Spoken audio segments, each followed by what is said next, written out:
Une attitude très actuelle et assez répandue chez les croyants consiste à penser que le miracle étant inacceptable pour l'homme moderne, il convient de s'y référer le moins possible, voire de le passer sous silence quand on évoque les dits et les faits de Jésus.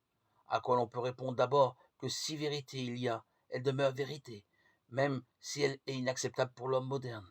Que si question il y a, elle demeure question, que si erreur il y a, elle demeure erreur. L'important, l'essentiel, n'est pas de savoir ce qui est acceptable, mais ce qui est vrai. À quoi on pourrait ajouter que le discours sur l'homme moderne pêche par trop de globalité, que le portrait robot de l'homme moderne, maître de lui comme de l'univers et sûr de sa victoire, est bien trompeur. Il correspond peut-être à quelques réalités au lendemain de la Seconde Guerre mondiale. Ensuite, l'image se brouilla rapidement. Mais ceci est une autre histoire. Enfin, quiconque croit en l'existence de Dieu ne peut imaginer que jamais, à aucun moment, en aucun lieu, il n'intervienne directement ou par délégation dans les affaires du monde et des hommes. Avoir la foi, c'est compter avec confiance sur le fait que la puissance de Dieu n'est pas au bout d'elle-même lorsque les possibilités humaines sont épuisées.